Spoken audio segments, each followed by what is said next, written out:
వరంగల్ జిల్లా గూడూరులో బీసీలు తలబెట్టినటువంటి బంద్ ప్రశాంతంగా జరిగింది. బంద్కు బీజేపీ, బీఆర్ఎస్, కాంగ్రెస్ సహా అన్ని పార్టీలు మద్దతు ఇచ్చాయి. ఇక బీసీ జేఏసీ నేతలు నిరసనలో భాగంగా హైవేపై వంట వార్పు కార్యక్రమాన్ని నిర్వహించారు. బీసీల నోటికాడ ముద్దను లాక్కోవాలని కొందరు ప్రయత్నిస్తున్నారని వారు మండిపడ్డారు.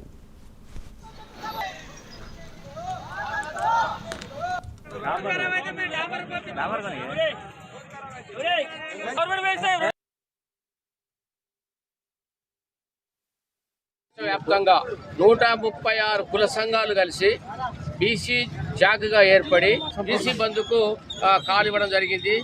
దీనికి మరీ ముఖ్యంగా కోర్టులలో ద్వారా ఈ యొక్క కొద్దిమంది ఏది ఉన్నతమైనటువంటి యొక్క వర్గాలు, మరి దాంట్లో రెడ్డి వర్గం అనే కొంతమంది వ్యక్తులు కోర్టు ద్వారా మా నోటి కాడి బుక్కను మా యొక్క కంచంలో మట్టి పోసి మాకు ఈ స్థానిక సంస్థలలో రిజర్వేషన్ లేకుండా మాకు అడ్డుకున్నారు.